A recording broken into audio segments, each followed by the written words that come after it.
there is still the vexed matter of teacher licensure exams. The last of it must be concluded not later than 30th of August.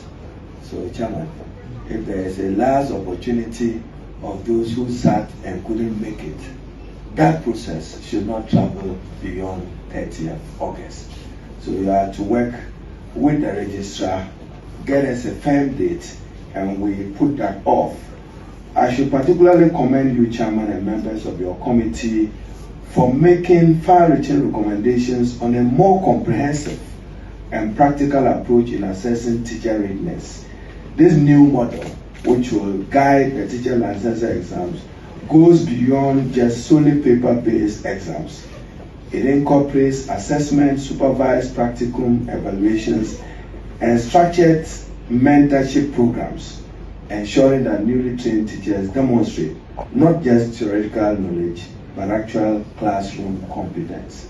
That model will be rolled out as soon as practicable when you conclude with a last licensure opportunity for those who have to receive and those who have to join.